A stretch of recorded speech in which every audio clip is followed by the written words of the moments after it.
పోషిస్తావా నువ్వు పోషిస్తావా అని అడుగుతున్నా నేను ఇయ్యాల నిన్ను పోలీసు వాళ్ళు నొక్కేస్తే పడ్డా నేను అడుగుతున్నా సరే ఆమెను ఓనియలేదు మా కోసం న్యాయం కోసం పోరాడితే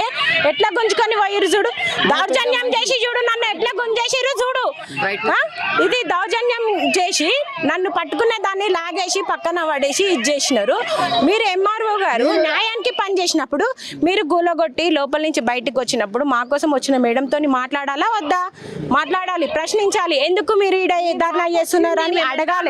అడగాల్సిందనా అడగలేదు అడగకుండా మీరు మీ పని మీరు చేస్తే పై ఆర్డర్ నుంచి వస్తే మీరు ఆఫీస్ కి పోవాలి ఆఫీస్ కి పోకుండా పరాయోళ్ళ ఇంటికి ఎట్లా పోతావో అని నేను ప్రశ్నిస్తున్నా అంటే మీరు తీసుకున్నారనమాట గట్టిగానే అందింది అనమాట మీకు అని మేము అనడంలో తప్పేం లేదు కదా తప్పైతే కాదు కదా మీరు చెప్పిందే కదా ఇది మరి ఏ విధంగా ఏమనుకోవాలి ఇది ఎట్లా అనుకోవాలి ఇది ఇవాళ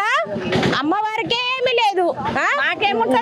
ఈడ లీడర్లు ఉన్నారు ఎంతమంది లీడర్లు ఉన్నారు 3 రోజుల నుంచి తడపడాస్తున్నాము వాన పడుతుంది ఇంత ఇదైతుంది అయినా మేము కొట్లాడుతున్నాము ఓట్ల కోసానికి అమ్మా నీ కాలు మొక్తా నువ్వే దిక్కు ఇవాళ మేము కనిపిస్తలే మా ప్రాణాల మీదకి వచ్చే వరకు మేము కనిపిస్తలే మీ ప్రాణాల మీదకి వస్తే మేము అడ్డు ఉండాలి ఇప్పుడు మాత్రం ఏ లీడర్ రాదన్నమాట అంటే లీడర్లు లేరన్నమాట ఓట్లకి మాత్రం మేము కావాలి మా ప్రాణాల మీదకి వచ్చే వరకు మీరు ఉండరన్నమాట అంటే మీ ఓట్లకి మాత్రం మేము కావాలి మీకు ఓట్లు వేసి గెలిపేయడానికి మీకు కావాలి మీకు గద్దెక్కియడానికే మేము కావాలి మమ్మల్ని తొక్కుకుంటా పోతాం మీరు రారు అంటే మేము లేనిది ఇన్ని రోజుల నుంచి మేము ఓట్లు వేయండి మేము గెలిపించుకుంది మేము అంటే అమ్మా మమ్మల్ని కొట్టినా చంపినా చేసినా మీరు రాకుండి అమ్మా మీ గద్ద మాత్రం దిగకండి అమ్మా అని మేమేమో గెలిపించి కూసబెట్టినట్టుకుంది అమ్మా ఇప్పుడు అంతే కదా మరి ఇప్పుడు అమ్మవారి మనసుకు శాంతి లేకుండా అయింది మీ ప్రాణాలకు నిమ్మలం లేకుండా అయింది మరి ఇప్పుడు ఇంటికాడ ఎట్టు సంసారం ఎట్లనగా నాశనమైనా సరే పోయినా సరే సంసారాలు ఇచ్చిపెట్టి దండిచ్చిపెట్టి వచ్చి గుడికి అమ్మవారి దగ్గర పడున్నారు విన్నావా ఇంత సిగ్గు శరాలు లేవా అమ్మవారు చూసుకోదా వాళ్ళు నాశనం అయిపోరా మా ఉసురు ముట్టారా మేము ఎంత బాధపడ్డాం మేము ఎంత తరలాడినాము అమ్మవారి కోసము ఇప్పుడు సత్యంగా అమ్మవారు ముందుగా పగబట్టేది ఎవరిని అనుకుంటారు మీరు గుడి గుడి గుడి ఎవరు చేసిరు గుడి గుడి చేసిరా వాళ్ళు కొట్టాలి విన్నావా గుడి చేసిన వాళ్ళము మేము విన్నావా ఎవరు అమ్మవారికి పూజ చేస్తాం మా అమ్మవారికి ఎవరైతే చెయ్యి పెట్టి గడ్డపార పెట్టి తవ్విరో వాళ్ళని చూసుకోవాలి ఫస్ట్ పూలగొట్టమని కాళ్ళని మొత్తం ఎవరైతే చెప్పారో ఆ కాళ్ళని మొత్తం చూసుకోవాలి తల్లి సత్యంగా తల్లి మాకు ఆదివారము బోనం ఎక్కిస్తుండే శ్రావణంలో మరి ఇప్పుడు మేము ఏడా పెట్టాలి ఏ తల్లికి పెట్టాలి ఏ తల్లికి చేయాలి ఏం చేయాలి మరి మేము ఇప్పుడు అంటే మేడం ఆఫీస్ కాడికి పోయి పెట్టి రావాలా లేకపోతే దౌర్జన్యంగా పోయి ఇంట్లో జొరినానికి ఇంటికి పిలిచి పెట్టాలా ఎవరికి పెట్టాలి మేము మాత్రం ఆదివారం నాడు బోనం తీసేదే ఏడా పెట్టాలో చెప్పాల్సిందే ఎట్లా అయితే తీసుకోపోయిరో అట్లా తీసుకొచ్చి మర్యాదగా గుడి కట్టిస్తేనే మంచిది ఎట్లుందో అట్లుండాలి మా అమ్మ మా దగ్గర ఉండాలి శ్రావణ పౌరాలు ఇప్పుడు ఏడెక్కియాలి మేము ఎంఆర్ఓ ఆఫీస్ దగ్గరికి పోవాలా లేకపోతే అక్రమంగా గుడగొట్టి పోయిన ఈ ఇంటికి కాడికి ఎత్తుకురావాలి ఏడికి ఎత్తుకురావాలి ఆ 2 విషయాలు మాకు కొంచెం కన్ఫ్యూజ్ ఉంది మీడియా తరపున మాకు క్లారిటీ ఇస్తే చాలా మంచిది ఇంకా లేకపోతే పోలీసు వాళ్ళు మమ్మల్ని ఆపుతున్నారు కదా మమ్మల్ని పోలీసు వాళ్ళకి చేయాలా ఎంఆర్ఓకి చేయాలా బోనాలు మేము చెప్పండి మాకు ప్రశ్న మాది ప్రశ్న ఎవరు వస్తలేరు ఎంఆర్ఓ కోసం చుట్టుముట్టు ఇంత మంది ఉంటే ఆన్సర్ ఇవ్వడానికి ఒక 5 నిమిషాలు నిలబడి ఆన్సర్ ఇవ్వలేదు అదేనా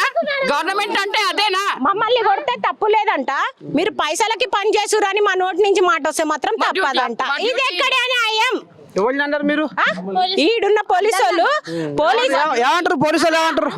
వాళ్ళు అయినా గానీ ఎంఆర్ఓ మేడం అయినా గానీ ఎవరైతే మమ్మల్ని ముంగట రోడ్ల నిలబెట్టి వాళ్ళ స్వార్థం కోసానికి వాళ్ళు మంచిగా ఇండ్లల్లో కూర్చొని ఎవరైతే నాటకాలు ఆడుతున్నారో ఖబర్దార్ మిమ్మల్ని మాత్రం మా తల్లికి బలిగా బలో బలి నరబలి బలో బలి నరబలి అంతే ఇక చూసుకో మేము ఇంకా అంతకు మించి ఇంకేం లేదు కాకపోతే ఎవరికి డిసైడ్ అవుతారు ఈడ కాపలుగా పోలీసు వాళ్ళ లేకపోతే ఎంఆర్ఓ మేడమా లేకపోతే గుడి గుళ్ళగొట్టి ఇచ్చిన కారణం కేసు పెట్టిన వాడా ఎవరికి బోనం ఎత్తాలి శ్రావణం తొలి బోనం మేము ఎవరికి ఎత్తియాలి అది అది మా ప్రశ్న. నిన్న ఎంఆర్ఓ మేడం వచ్చేసి జాగా కొనుక్కోండి